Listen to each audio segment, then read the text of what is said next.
Hello दोस्तों, आज हम बात करेंगे कि आपके घरों में जो बिजली के बिल आते हैं उसमें क्या क्या और कितने यूनिट का बिल बनता है और कौन कौन से चार्ज जुड़े हुए होते हैं।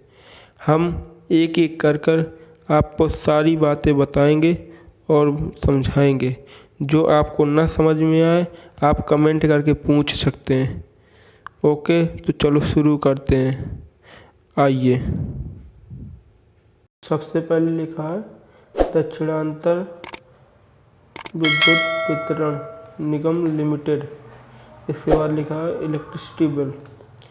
इसके बाद डेट, जिस डेट को आपका बिल बनता है, और टाइम। उसके बाद बिल नंबर। इसके बाद बिल मंथ, ईयर, जिस मंथ में और महीने साल में बनता है बिल उसका।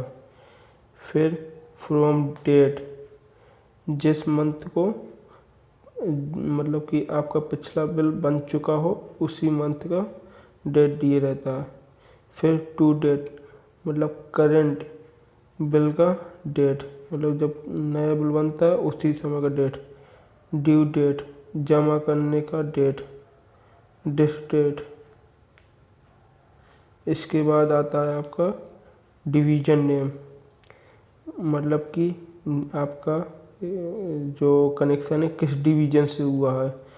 तो फिर सब डिवीज़न नेम, आपके गांव या टाउन में कौन सा सब डिवीज़न लगता है वो उसका नाम आएगा। इसके बाद आपका आएगा अकाउंट नंबर। इसके बाद एससी नंबर, यानी कि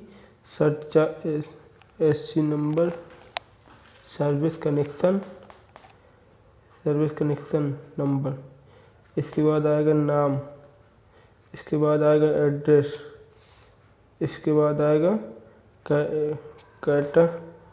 इसके बाद आएगा कैटेगरी, किस कैटेगरी पे आपके कनेक्शन हुआ है, जैसे LMB1 10A में हुआ है। इसके बाद आएगा लोड, आपका कितने किलोवाट का लोड का कनेक्शन है आपका। इसके बाद आएगा आपका मीटर नंबर।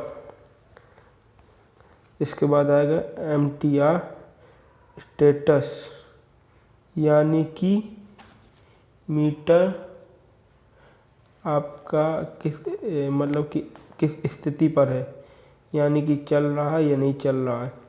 इसके बाद आएगा प्रीवियस रीडिंग डेट, पिछले महीने किस डेट को आपका बिल निकला था। उसके बाद आएगा प्रेजेंट यूनिट, यानी कि जिस समय बिल बन रहा हो उस समय कितनी यूनिट है। इसके बाद आएगा प्रीवियस KWH, यानी कि पिछले महीने की यूनिट। उसके बाद आएगा काउंट यूनिट, यानी कितने यूनिट का आपका बिल बन रहा है। इसके बाद आएगा MTR SS यूनिट, मतलब कि मीटर चेंज, मतलब कभी आपका मीटर जब पिछला चेंज हुआ हो तो कितनी यूनिट तक का चेंज हुआ हो। इसके बाद आएगा टोटल बिल यूनिट, यानी कितने यूनिट का बिल बनता है आपका। रिकॉर्डेड डिमांड, यानी कि आपके मीटर में लोड कितना है। बिल बेसिस, आपका बिल किस बेस पे बन रहा है, MU, RDF, IDF, ADF, यानी कि आपका MU यानी कि ओके पे बन रहा है। इसके बाद आएगा आपका टोटल मंथ, यानी कितने महीने का बिल बन रहा है, तो टोटल मंथ 1 महीने का। अब आएगा EC, यानी कि इलेक्ट्रिसिटी चार्ज। इसके बाद आएगा FCDC चार्ज, यानी कि फिक्स डिमांड चार्ज, ये यूनिट के हिसाब से लगता है। और RG सरचार्ज, रेगुलेटरी चार्ज। इसके बाद आएगा मिनिमम चार्ज। इसके बाद आएगा एक्स डिमांड पेनल्टी, यानी कि आपका कनेक्शन 1 किलोवाट का हो और आपके मीटर पे लोड यानी कि डिमांड 1 से ज़्यादा दिखा रहा हो, चल रहा हो, तो उसकी पेनल्टी लगती है। इसके बाद आएगा पावर लूम, यानी कि आपका कनेक्शन कितने वाट से कितने वाट तक हुआ, यानी कि 0.5 से 1 किलोवाट तक हुआ है। इसके बाद आएगा आपका ईडी चार्ज। ईडी चार्ज वो होता है जो आपका एफसी और नहीं सॉरी ईसी एफसी का 5% लगता है। इसके बाद आएगा एलपीएस एससी यानी लो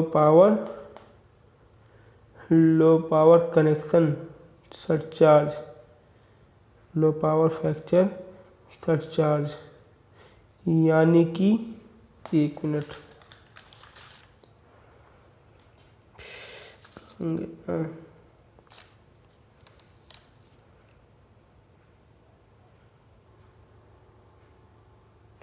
इसके बाद आएगा एलपीएफ सरचार्ज यानी low power factor surcharge.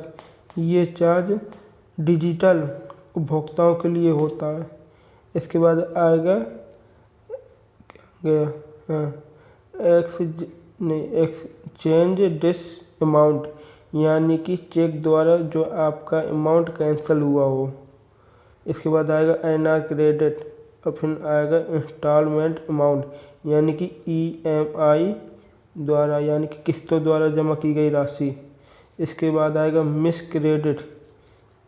NR credit और मिस क्रेडिट वो अमाउंट होता है जो किसी हानि होने पर दी जाने वाली राशि होती है। इसके बाद आएगा पेंडिंग अमाउंट मतलब कोई मतलब। फिर इसके बाद आएगा करेंट अमाउंट यानी कि इस मंथ आपका कितना मतलब बना हुआ है बिल। इसके बाद आएगा प्रीवियस एरियल एलपीएस यानी कि आपके बिल पर कितना ब्याज लगा हुआ है। इसके बाद आएगा एरियल मतलब पिछला बिल के बाकी पिछला बिल। इसके बाद आएगा करंट एलपीएस यानी कि करंट में यानी कि अभी कितना ब्याज जोड़ा हुआ है। इसके बाद आएगा आईएसडी टेम्पररी इंटेंस या फिर सोलर एनर्जी पर दिए गई टोटल अमाउंट। ठीक है। इसके बाद आएगा कॉल इंस्टॉल। इसके बाद आएगा क्या बोलते हैं इसको अमाउंट पेबल यानी कि आपको कितना अमाउंट जमा करना है, कितनी धनराशि जमा करनी है। इसके बाद आएगा आपका ड्यू मतलब कि ड्यू डेट अमाउंट मतलब यानी कि आपके जमा करने ड्यू डेट यानी कि ये जो ड्यू डेट है क्या ये इसके अंदर जमा करने पर आपकी घटाई गई राशि यानी घटाया गया बिल। इसके बाद आएगा अमाउंट पेबल यानी कि आपको विथ इन ड्यू डेट कितना जमा करना है। इसके बाद आएगा लास्ट पे डेट यानी कि लास्ट बार आपने कब बिल जमा किया गया था और लास्ट पे अमाउंट और कितना जमा हुआ था। इसके बाद आपका कोई मतलब की चीज़ नहीं रहती, मतलब कि अकाउंट है डीफ वगैरह वगैरह होती और कोई मतलब की नहीं होती। ओके, अगर आपको जहाँ नहीं समझ में आया हो तो आप कमेंट करके हमें बता सकते हैं, हम आपका दोबारा उस चीज़ को रिप्लाई करेंगे। ओके, धन्यवाद।